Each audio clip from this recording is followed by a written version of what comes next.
कुछ ज्यादा time pass करना नहीं है। 4th यूनिट का पैम्पलेट आपने देख ही लिया होगा। It's about saving and investment. It's not, title है saving and investment, but examination point of view important है सिर्फ इन्वेस्टमेंट। सेविंग के ऊपर से तो एक आध लाइन का अगर कोई एमसीक्यू कॉर्नरिंग करके अगर पूछ लिया तो वो अलग चीज है, but otherwise their main focus on the word investment only. And investment के भी बहुत सारे अल्टरनेटिव्स। एंड कौन सी चीज आपको नहीं पता, चलो एक बार पैम्पलेट की मुंह दिखाई कर लेते।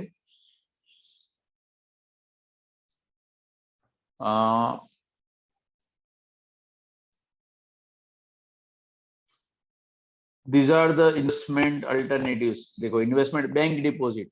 बैंक डिपॉजिट का मतलब क्या हुआ कि बैंक में हम जो पैसे रखते हैं ना, बैंक में अगर पैसे है तो which are the options available.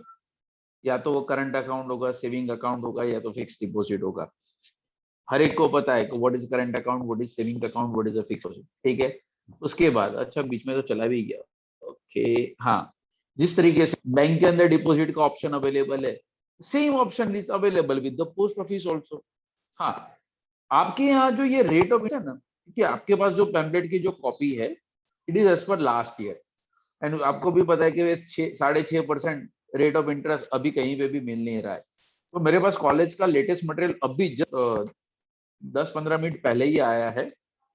तो वो जो भी है ना, वो मैं आपके ग्रुप के अंदर शेयर कर दूंगा। नथिंग न्यू, यानी जो हमारा पैम्पलेट है वही पे सेम है, बट कुछ लिमिट्स, क्या पता है ये 200 की जगह पे 500 हुआ और 500 की जगह पे 100 हुआ और उसके ऊपर भी अगर कोई एमसीक्यू पूछ ले तो इससे बेटर है कि मैं वो आपको ग्रुप के अंदर में शेयर कर दूंगा। तो आपको सिर्फ ये ईयर या परसेंटेज के ऊपर फोकस करना है, बाकी वर्ड टू वर्ड पूरा मटेरियल सेम है, वो मैंने चेक कर लिया है। तो पोस्ट ऑफिस के अंदर फिक्स डिपॉजिट है वो एमआईएस मंथली इनकम स्कीम के एक बार इन्वेस्टमेंट करो, हर महीने इंटरेस्ट ले जाओ टिल मैच्योरिटी। किसान विकास पत्र एंड नेशनल सेविंग सर्टिफिकेट, ये दोनों हमारी इन्वेस्टमेंट सिक्योरिटी के, जहां पे आपको फिक्स इंटरेस्ट मिल जाता है। एक मिनट, जस्ट होल्ड ऑन।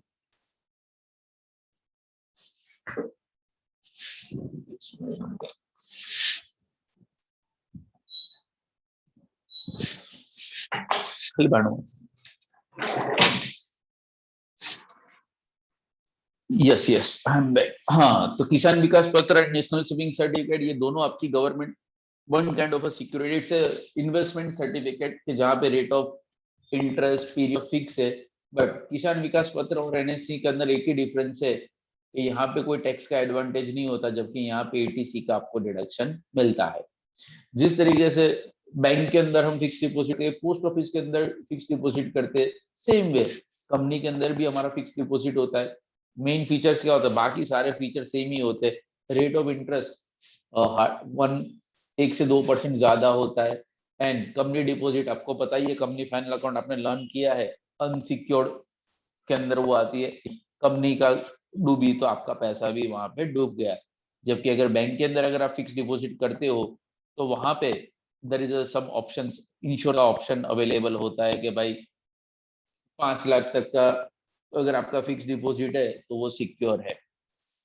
उसके बाद अगर मैं करूँ पीपीएफ की, PPF you know very well, public provident fund self investment scheme, 15 साल के लिए पैसा इन्वेस्टमेंट करो, अच्छे से अच्छा रिट। अगर आज तक अगर आपने कोई इन्वेस्टमेंट ना किया हो, कोई एसआईपी ना की हो, आपके लिए सबसे पहला इन्वेस्ट जो आपका बनता है वो है पीपीएफ का। पीपीएफ अकाउंट आप प्लीज ओपन कर लें, हर एक के लिए ये जरूरी है। रेट ऑफ इंटरेस्ट अभी सबसे अच्छा है। एंड ये इसकी सबसे बड़ी बात अगर ये है, अगर भगवान ना करे फ्यूचर में अगर आपने कोई कांड भी किया मालिया वालिया जैसा, तो भी आपकी सारी प्रॉपर्टी सीज हो सकती है, बट ये पीपीएफ अकाउंट ऐसा है कि जिसको सीज नहीं कर सकते। तो वहां पे पैसे तो फैमिली के लिए जो थोड़ा बहुत कुछ तो बच जाएगा, तो घर वर चल जाएगा। बट कांड करना तो बड़ा करना, लगना चाहिए कि मम्मी भी प्राउड हो गया, हाँ हमारे 2020-21 के बच्चे थे, यहीं से कुछ सीख के गए थे। बाकी एक आध के लिए पकड़े गए ना, तो बाहर निकलने के लिए 5 लाख देना पड़ेगा।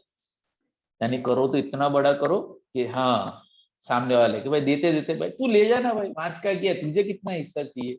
लोग अपना अपना हिस्सा आके ले जाएंगे, आप बचे रहोगे, ठीक है।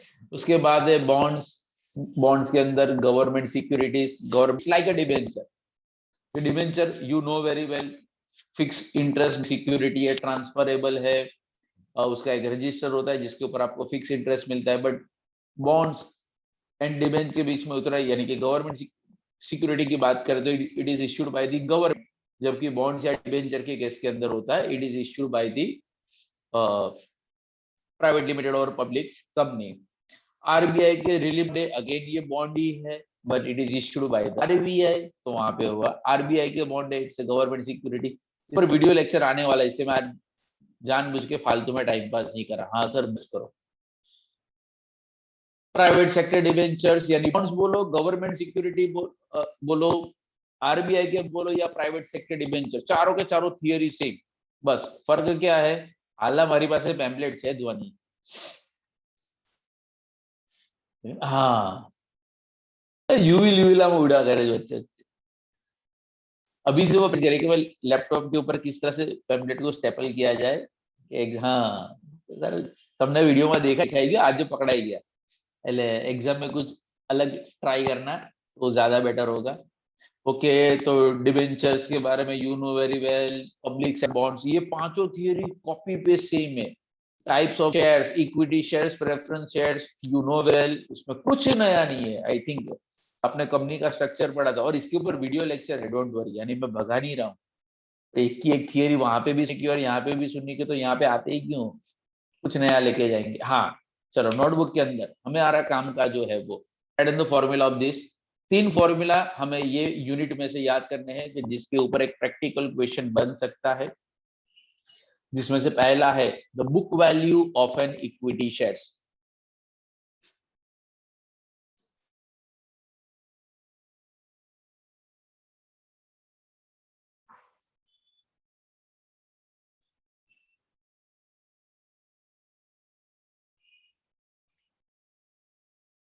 कि book value of the shares is equal to paid up capital plus reserve surplus divided by number of outstanding equity shares. वही तुम्हारे इसका जो फॉर्मूला है वही है, नथिंग न्यू।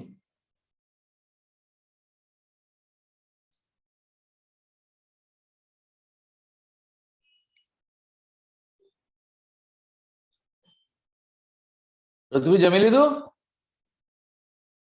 गुड। चल तो अगेन इन इक्वेशंस और इंफॉर्मेशन आपको यहाँ में कोई क्रॉस क्वेश्चन नहीं होगा, पेड कैपिटल भी दिया, रिजर्व भी दिया होगा, नंबर ऑफ शेयर्स भी दिए होंगे, तो share capital plus reserve surplus divide by number of equity shares, तुम्हें आंसर मिल जाएगा book value of equity shares का।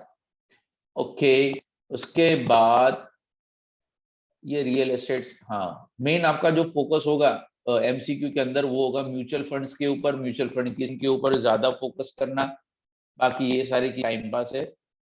डिफरेंस जो इन हर एक कहाँ कहाँ पे आप इन्वेस्टमेंट कर सकते हो, you think about it, and वो चीज आपको पैम्पलेट के अंदर मिल जाएगी कि whether it's a government securities और whether it's a public securities, और शेयर्स है, डिबेंचर्स है, बॉन्ड्स है, म्यूचुअल्स है, immovable property, movable property, all those investment alternatives, हर एक के मेन फीचर्स क्या है, and it is a part of pamphlet. हाँ अब तक अच्छा हुआ ये हुआ करता था कि इसके ऊपर 5-5 मार्क की कोई भी शॉर्ट नोट आती थी कि भाई discuss equity shares, agricultural land, mutual fund. But MCQ में क्या आएगा मुझे भी नहीं पता ऑनेस्टली टेलिंग। एंड रेफरी आपके पास, क्योंकि लास्ट टाइम जो एग्जाम हुई थी, लास्ट टाइम एग्जाम हुई थी उसमें सिर्फ 3 यूनिट का सिलेबस था, यानी 4th unit MCQ point of view ये पहली एग्जाम में आएगा।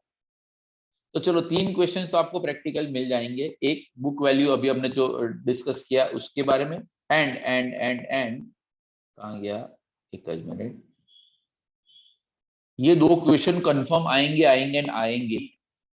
तो red on the same formula of NAV,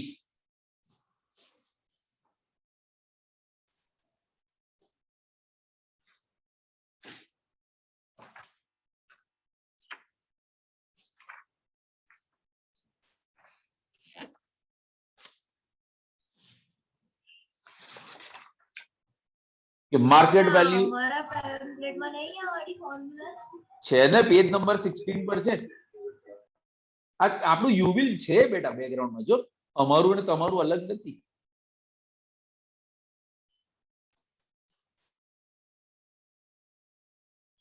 Lavina तेरे पैम्फलेट में है चेक कर दो बेटा पेज नंबर 16 पे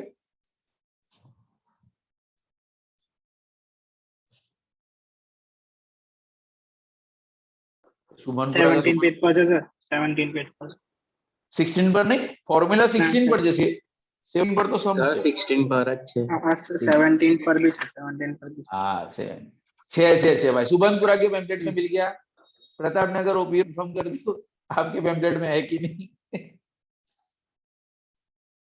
यस मानव સર આ મારું બીજું એ અલાઉ કરો ને મેં ડેસ્કટોપ પર આવું છું એટલા માટે ફોનથી ओके મીટિંગમાં हाँ भाई मानव को अलाउ करना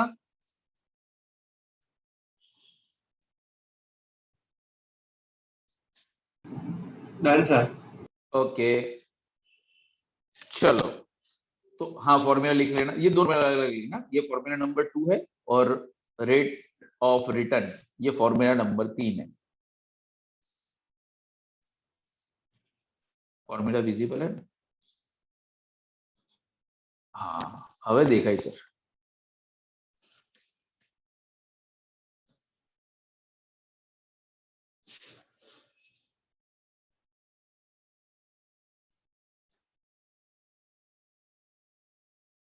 वन 110% ये क्वेश्चन होगा एंड होगा ही हाँ चलो एक process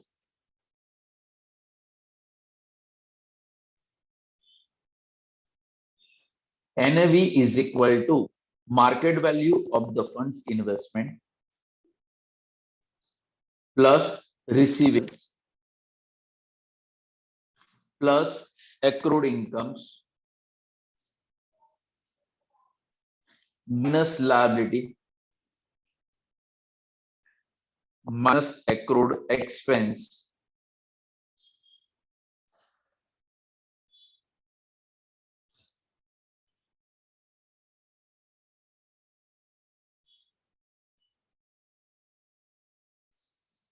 whole divided by number of shares और यूनिट्स हमारा नॉर्मली NAV की बात करें तो वहां पे यूनिट्स होंगे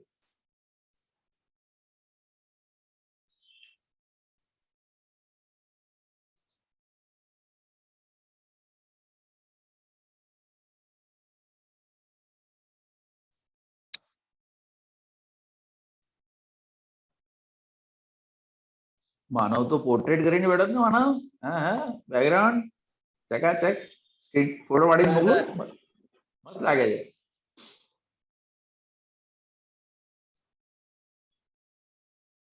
okay and rate of return is equal to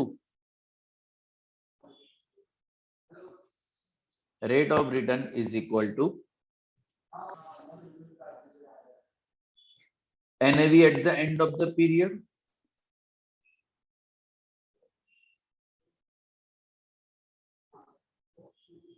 minus NAV at the beginning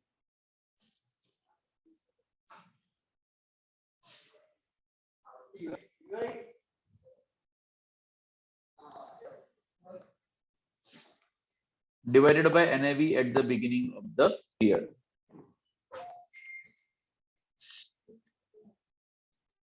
sir અમાર ડિવિડન્ડ ના આગળ પ્લસ માઇનસ કઈ કરવાનું છે ફોર્મ્યુલામાં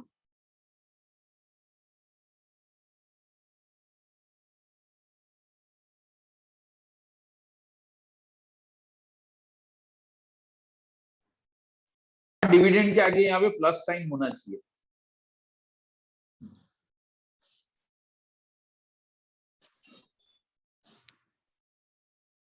यहाँ पे NAV at the beginning of the plus dividend paid during the period और इंटू 100 करना तो आंसर आपका परसेंट में आएगा यहाँ पे इंटू 100 होना चाहिए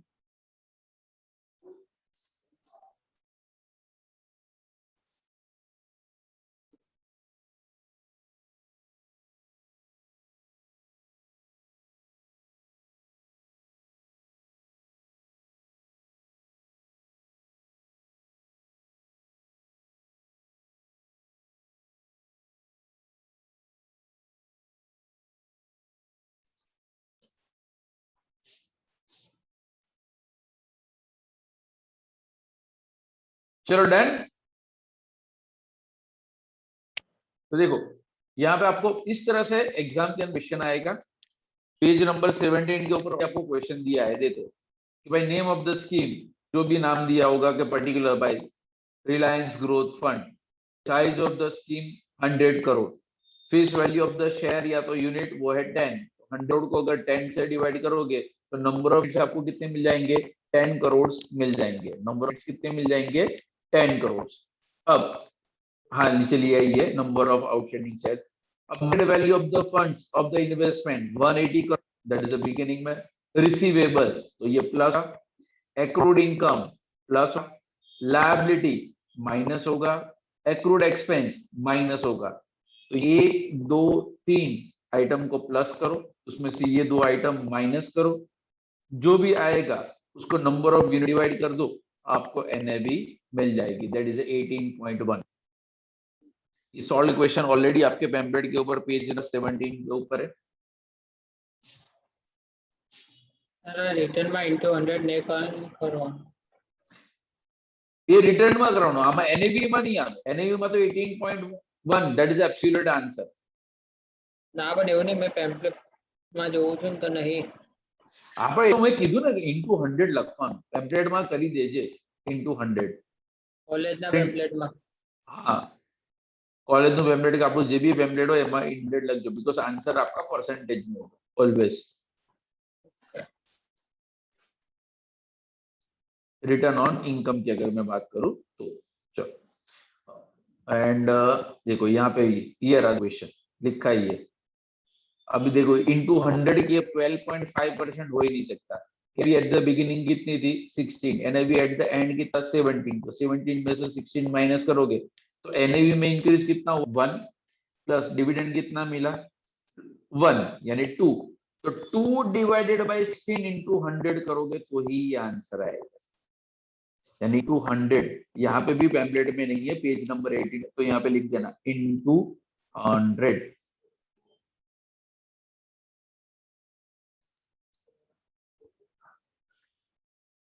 बस तो ये 2 प्रैक्टिकल क्वेश्चन आएंगे आएंगे एंड आएंगे। तो चलो आज हमें प्रैक्टिस यही करनी है, तो आ जाओ यूनिवर्सिटी पेपर सेट के अंदर। ओके चलो let's start with page number 20।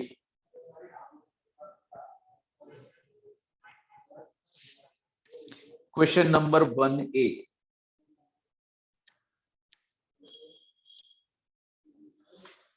देखो एनएवी एट द बिगिनिंग दिया है, एनएवी एंड दिया है,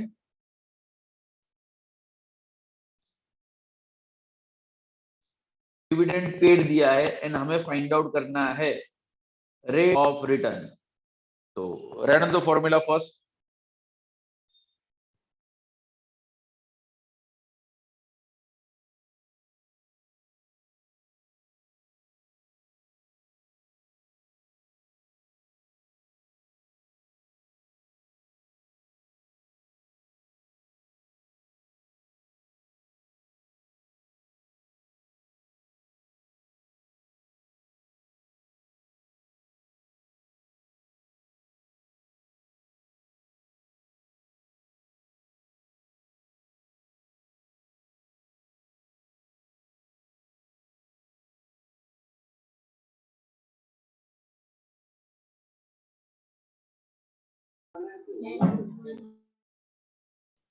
तो स्टार्ट करें।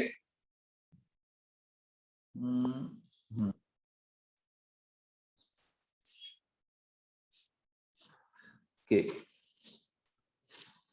कौन सा क्वेश्चन है, एक मीडिया कंप्लीट कर दिया, क्वेश्चन 1A। ओके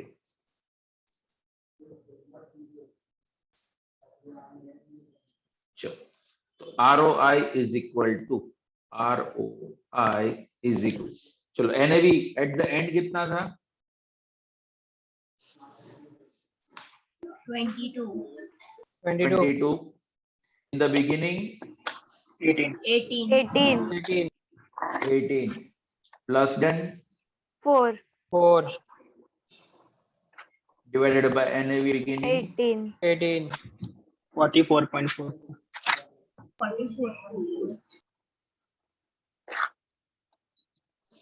बॉस कितना करना है? बस सर आटलू ज।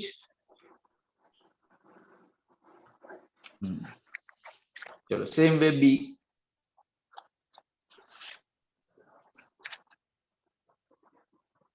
Write down the formula first NAV का। N V is equal to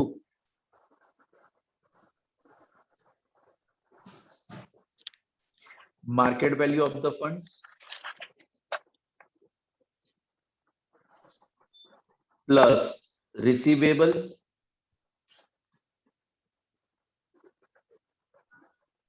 plus accrued incomes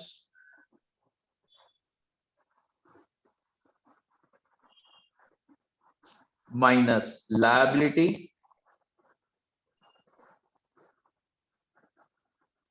minus accrued expense whole divided by number of units, whole divided by number of units.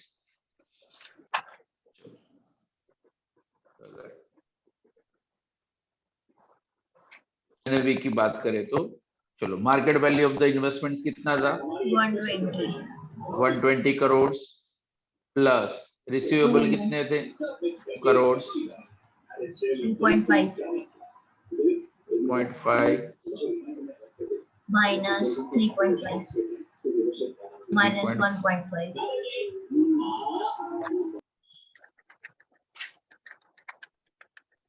divided by 10. number of 10.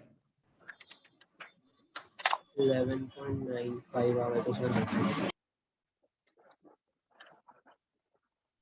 11.95. 11.95. Final answer is 11.95.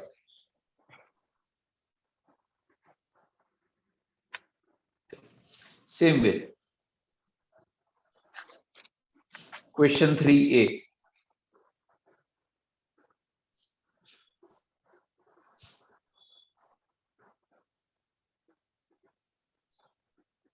और ये sums मैंने video lectures के अंदर cover किए जानबूझ के। हाँ sir बाकी हम यहाँ पे फास्ट फॉरवर्ड करते।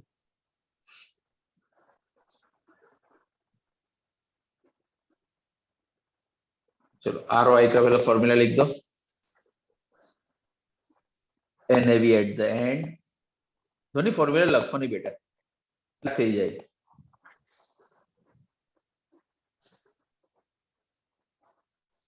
NAV at the end minus NAV at the beginning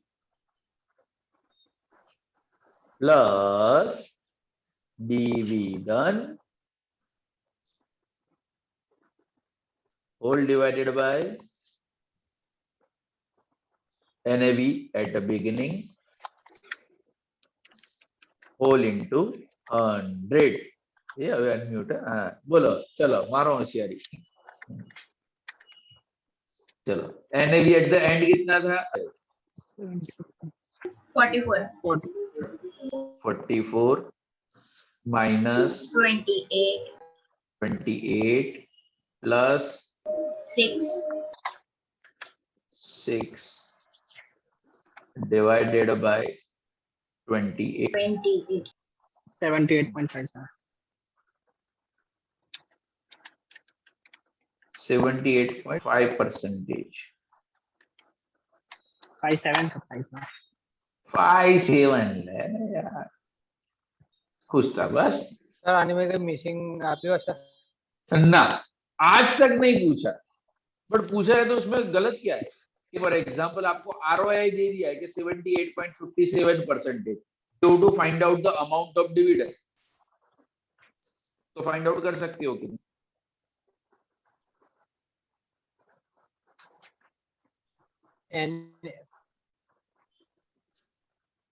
NAV at the beginning या तो एंड अगर जो इंफॉर्मेशन अवेलेबल नहीं है वहां पे x लिखो एंड सॉल्व करो। ઓકે સર ठीक है ना? अब तक हुआ नहीं है बट हाँ अभी MCQ है तो कुछ तो नाटक करेंगे on the same assumption. B, 3 का बी, एनएवी हमें ढूंढना है।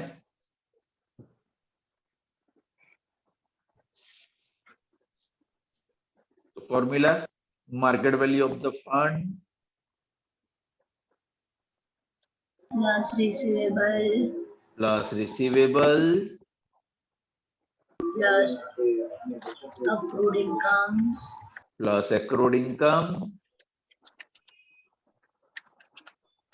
minus liability minus liability. minus accrued expense. Okay, કેટલા હોશિયાર થઈ ગયા છો બધા જ. Whole divided by number sir of જોઈને તો યુનિટ્સ. બોલા ઓ જોઈને ના બોલીશ, મને દેખાય છે. पेज नंबर 20 पर कई છે ફોર્મ્યુલા જે આપણે બતાવી. હા, એના અત્યારથી દિવાલ પર બધું સેટ કરેલું છે, તું ચિંતા ના કરીશ. आखिर है ना बहुत सारे हम फंक्शंस वगैरह में जाते हैं, पता है, तो एक वो इंस्टा के कटआउट मिलता है ऐसा कि जहाँ पे हम बीच में खड़े रह के फोटो खिंचाते हैं, तो उसे 7 पेपर के लिए से 7 कटआउट रेडी रखने के। यूनिट 1 પેપર હોય છે એવું. हाँ, यूनिट 1, यूनिट 2, यूनिट 3, यूनिट 4 और बीच में लैपटॉप रख देने का। हाँ सर, आइडिया मस्त है, भाड़े मर से कोई जगह चेक करो।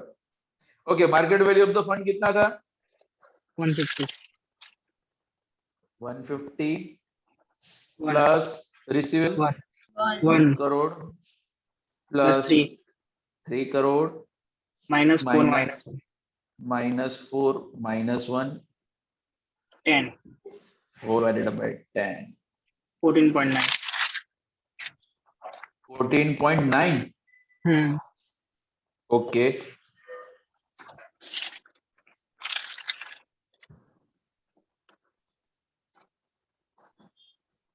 देखो हर पेपर के अंदर कॉपी पेस्ट सेम है, देखो है कुछ भी नया? 5, 8, 9, 11 सॉल्व करवाना, हाँ करवाना जो मुझे ना मारता। फॉर्मूला नहीं लिखोगे तो चलेगा, बट सॉल्व तो करना ही है। क्वेश्चन नंबर 5 है,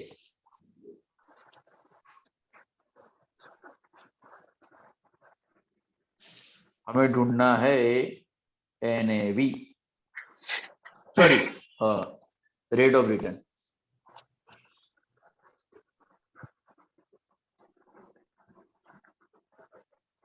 मैंने पूरा क्यों लिखा? Rate of return is equal to closing NAV कितना है?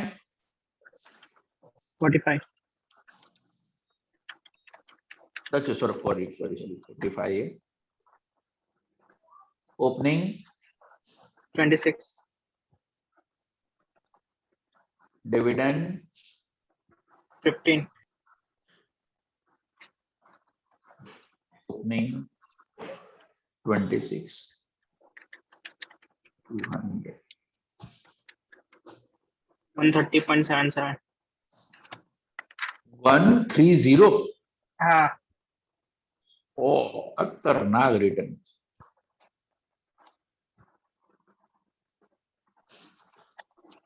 वन 130.77%।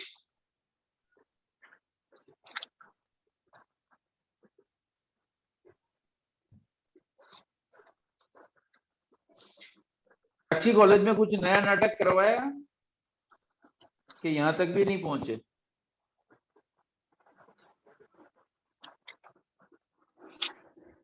साक्षी आई जाए?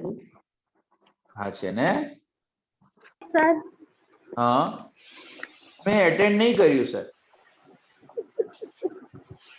देखो सर यहाँ तक आ गए वो लोग। यहाँ यूनिट तक 4 पहुंच- चालू થઈ ગયું છે સર। ओके, बाकी किसकी आवाज थी? સર ટાઈમ ટેબલ પણ આવી ગયું. टाइम टेबल तो वर्षों पहला आई गયું। ના ખાલી ડેટ જ આવી હતી, ટાઈમ ટેબલ આજે આવ્યું. અરે ક્યારનું આવી છે। ગયું? કારનું આવી ગયું છે સર ટાઈમ તો હેન્ડસમ નો વિડિયો નતો જો એક્ઝામ અપડેટ પર, એમાં હતું हाँ एनएवी 5 स्टार्ट करो। Market value of the fund 500 crore. और उसमें ध्यान रखना, अगर कोई भी फिगर अगर गलती से लाख दी हो तो रिसीवेबल अगर 10 ले तो क्या करेंगे ध्वनि? कन्वर्ट कर दो। हाँ तो बोले बोल पर चल टैक्स हो तो शू कर कन्वर्ट કરીને बोल। 10 lakhs is equal to how many crores? 10,000. वाह, 10,000 sir. 10 lakh is equal to crores માં કન્વર્ટ કરવાનું છે.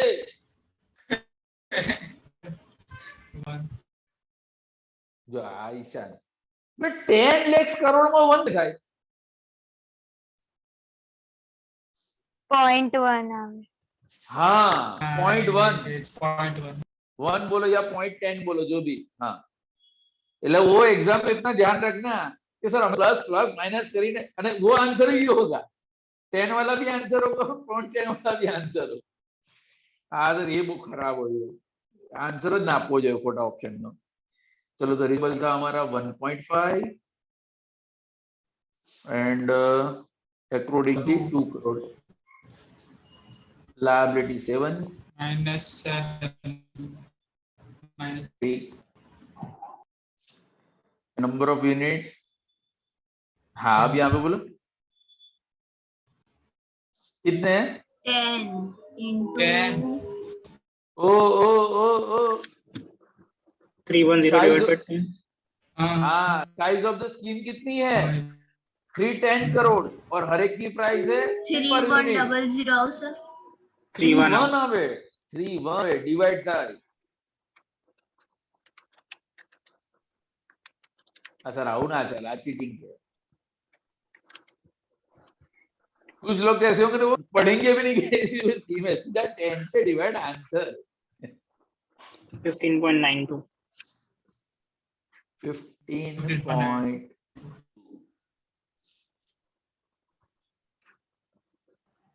सर हाँ तो ये कौन से पेज पे है क्वेश्चन? मेरे पेम्पलेट के पेज नंबर 21. तो मेरे में तो 21 पेज ही नहीं है, 20 पूरा खत्म हो गया. अरे वाह कांग्रेचुलेशन.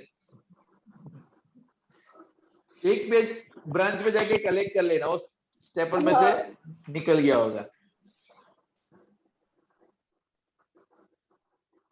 वही सोचो प्लेट है तो यार अभी 6 में नहीं है, 7 में नहीं. क्वेश्चन नंबर 8 चलो.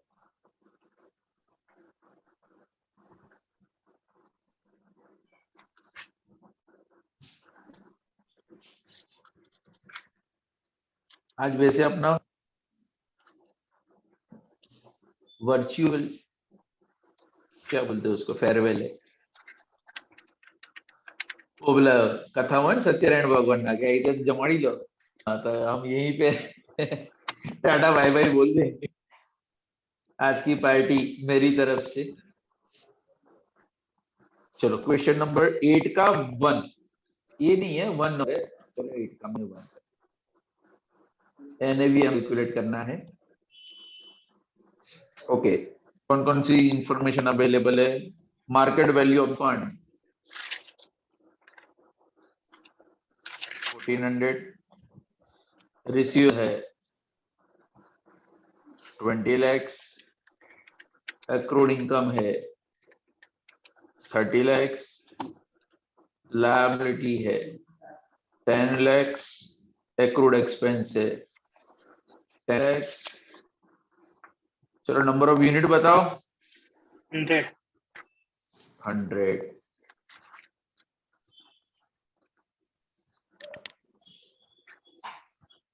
$14.3. 14.3.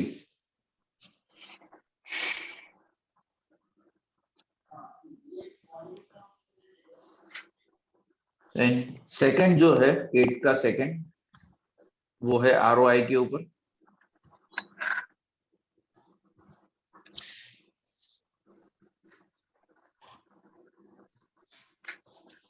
तो आरओआई के अंदर NAV eight the and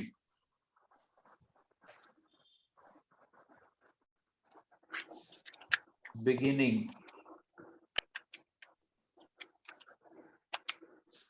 dividend,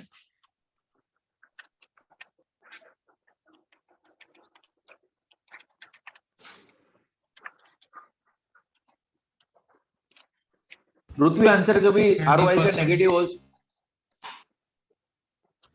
negative sir? हाँ आरओआई नेगेटिव हो सकता है, मैं क्वेश्चन मार्क, हाँ सर, आंसर नेगेटिव हो सकता है, और बन सकते हाँ होता है ऐसा, क्योंकि बिगिनिंग में कोई 22 लॉस था, में હોય तो हाँ हाँ बिगिनिंग, नेगेटिव आई सके। हाँ तो ऐसा नहीं कि सर हमारा तो कोई क्वेश्चन था ही नहीं, कितना बड़ा आंसर है 20%।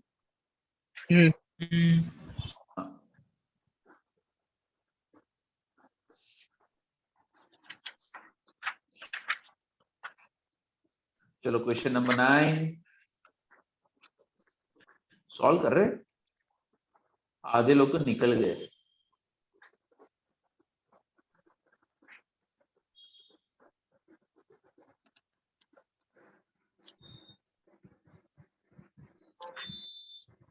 સર ડાઉટ છે बोल बोल सर डाउट જ છે।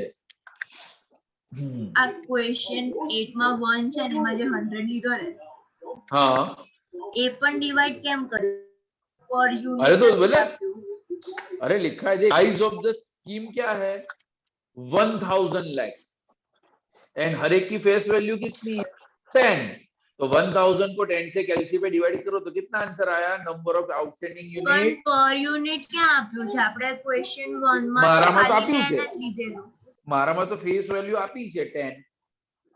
નહીં પર યુનિટ એવું બાજુમાં નહીં લખ્યું એટલે પર યુનિટ એટલે હવે લખ્યું તો face- divide- એ ભગવાન પણ એવું फेस નહીં સર એવું નથી હા। લીધું ક્વેશ્ચન 1 માં આપણે ખાલી 10 જ લીધું હતું કારણ કે એમાં 100 ડિવાઇડેડ બાય નતું, જો એમાં સાઇઝ ઓફ સ્કીમ જો ક્વેશ્ચન નંબર 1 માં હા અને પર યુનિટની ફેસ વેલ્યુ કેટલી હતી 10, એટલે 100 ડિવાઇડ બાય 10 કેલ્સી પર કેટલું આવ્યું। ઓકે હા ગુડ ગુડ ગુડ ગુડ, હા જો બધા જ હશે છે, ખરા ક્વેશ્ચન કરે છે યાર। ડાઉટ હોય છે શું કરવાનું ના ના પૂછવાનો જ, એક્ઝામ ના દિવસે તો આન્સર હું નહીં જાઉં, એના કરતા બેટર જ અત્યારે પૂછી લો।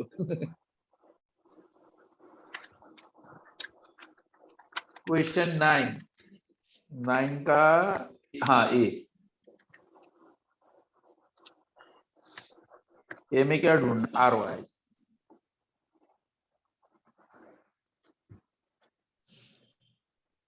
आમાંથી ગ્રુપ એક્ઝામ વાળા કેટલા છે?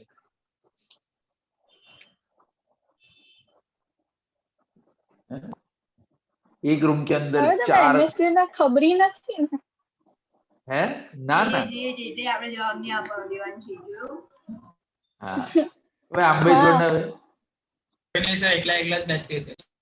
એકલા એકલા જ બેસું ના, एकदम। स्नैप में મને आई जाए છે, कुछ स्नैप ऐसे आ जाते हैं कि जिसके अंदर बाजू वाले का लैपटॉप भी दिख रहा होता है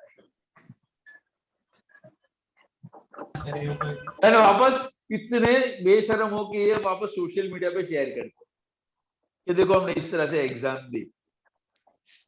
कोई दिवस अगर किसी को दिल में दुश्मनी होगी ना, उसका सिर्फ स्क्रीनशॉट लेके आगे फॉरवर्ड ही करना है, कांड हो जाएगा, याद કોઈ रखना। સ્નેપ એવું છે ને કે બહુ ઘીના ચૂનેલા જ હોય સૌથી પ્રાઇવેટ સ્નેપ अच्छा ओके है तो थैंक्स, मुझे वो स्नैप बहुत થઈ ગયું। हाँ तो थैंक यू, वो प्राइवेट स्नैप्स भी मुझे आते हैं, वेरी गुड, मैं उसके लायक समझा। चलो NAV at the end 35 in the beginning 29 plus dividend 4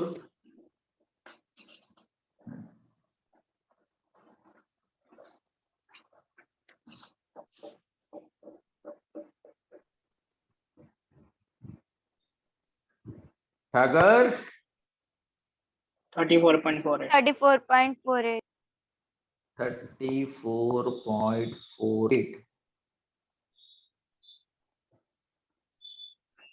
पृथ्वी से पहले ही सॉल्व कर दिए क्या आज करे?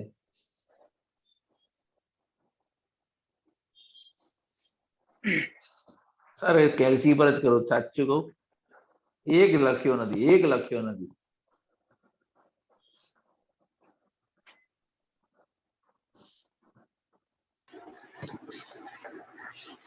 કેટલા છોકરાઓ બગડી ગયા છે એનએવી ચલો बताओ market value 300 plus 3 300 plus plus 3 3 3 plus plus 2 2 minus 7 minus 3 minus 7 minus 3 Ishan ने भूख लगी 20 हाँ सर 20 हाँ ध्वनि 20 कहाँ से आए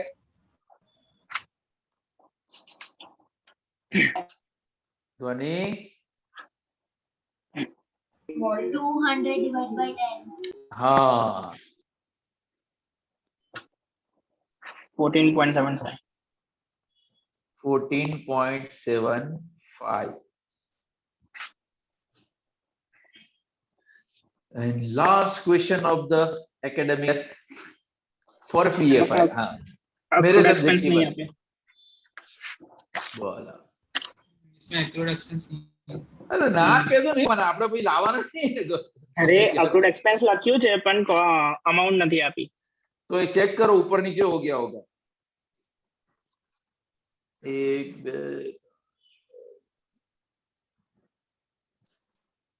लिखना है accrued expense मत लिखना क्या फर्क पड़ता है बट ऑब्वियसली टाइपिंग एरर है बट क्यों फालतू में कोई नया डेटा ऐड करना चलो 11 में हमें ढूंढना था NAV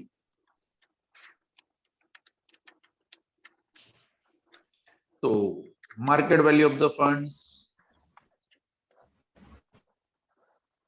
3800 plus plus 10 10 plus 5 5 minus 20 minus 20 minus 20 300 divided by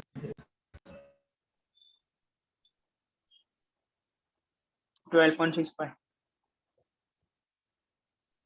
12.65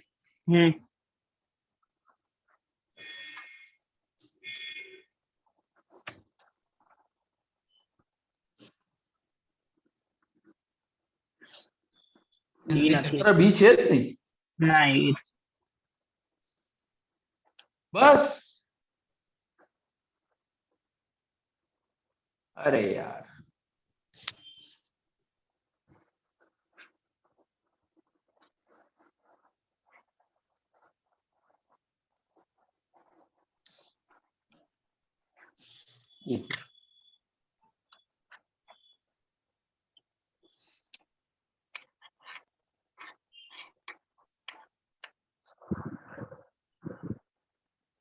finally done अभी मैं बता रहा हूं आपका जो हेडेक है वो है टैक्स प्लानिंग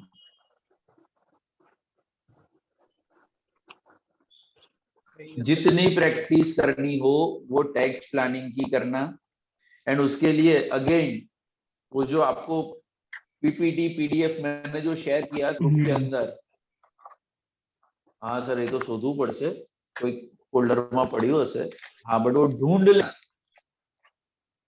क्योंकि सबसे ज्यादा जो अगर आपको प्रॉब्लम आएगा रिकॉल करने में तो वो टैक्स प्लानिंग के अंदर है बाकी जो यूनिट 1 है या कैश बजट लो या 3 एंड 4 में ऐसा कोई ऐसा टॉपिक नहीं है एक बार आप सिर्फ टेम्पलेट देखोगे समझ में आ जाएगा बट टैक्स प्लानिंग में यस इतनी सारी प्रोविजन है टैक्स रेट से कैलकुलेशंस वगैरह तो वहां पे जितनी प्रैक्टिस हो उतनी कर लेना and those who are sitting in a group 4 section share कर लेना कि भाई तू 80 सी डी ई कर मैं डबल जी करके आऊंगा हाँ जहाँ पे ग्रुप के अंदर अवेलेबल है सौम्या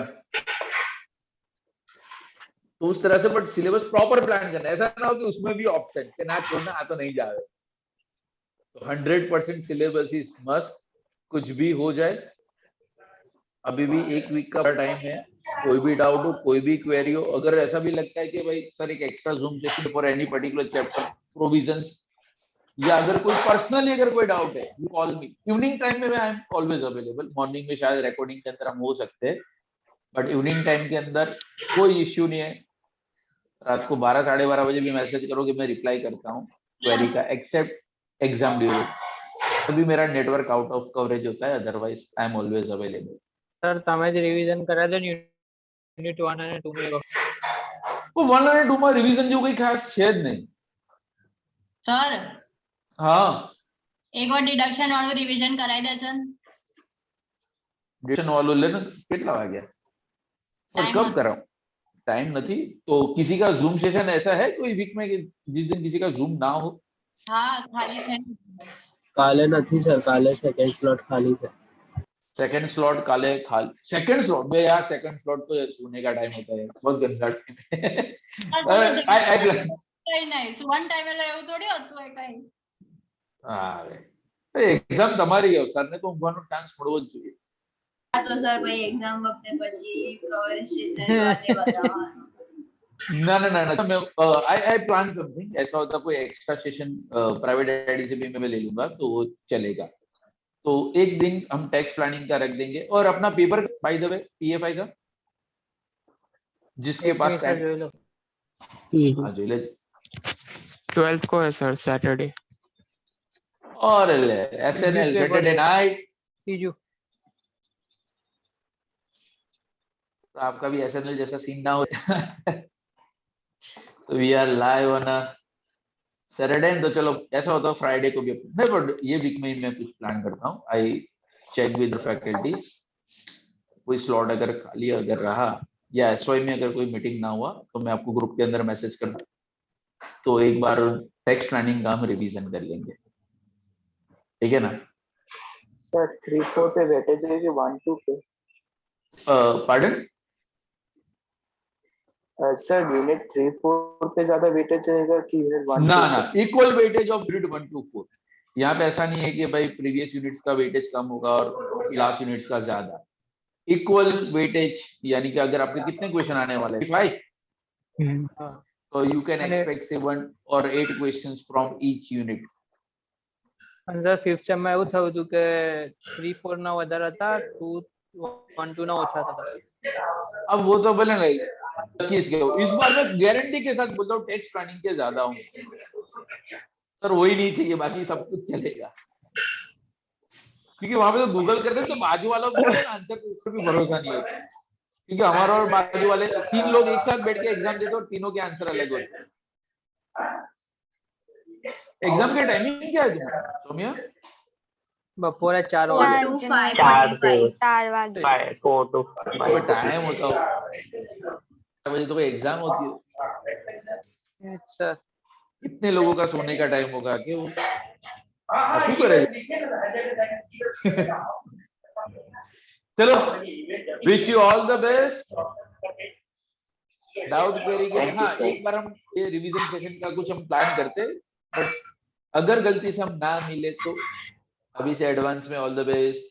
फ्यूचर में कभी भी कोई भी कोर्स के लिए अगर गलती से अकाउंट एफएम टैक्स की जरूरत पड़ जाए, मेरा नंबर पिछले 20 ईयर्स से वही, आने वाले 20 ईयर्स भी यही रहेगा, सब्जेक्ट टू आपके कॉन्टेक्ट लिस्ट के अंदर मेरा हाथ तो, ठीक है ना? क्योंकि होता है ना कि भाई जैसे ही एग्जाम खत्म तो लोग फोल्डर जिस तरह से वो व्हाट्सएप के डिलीट करते हैं ना, सबसे पहले टीवाई सुभानपुरा ओपन करो, all media select delete, select document delete, उसके अंदर कोई गलती ભરોસો નહીં કે અમે એવા નથી। બધા એવા ના હોય ને, તો તમારા શું ખબર કે અમારો જ તમે ડિલીટ કરતો તો। હા એ જ ના। કહું છું કે સર અમે તો કોન્ટેક્ટમાં હોઈશું પણ તમે નહીં હોવ તો अरे देखो बाकी सारी फैकल्टीज का पता नहीं क्यों हाईएस्ट एक्टिव अगर कोई सोशल मीडिया पे है तो शायद नहीं मिल जाऊंगा कहीं ना कहीं। तो हाँ जब तक सोशल मीडिया पे मुझे नहीं किया या अनफ्रेंड नहीं किया तब तक तो मैं अवेलेबल हूँ। सर कोर्स वोर्स तो खबर नहीं पण क्रिप्टो માટે ટેક્સ્ટ કરીશ। એ अरे ऑलवेज वेलकम। क्रिप्टो के लिए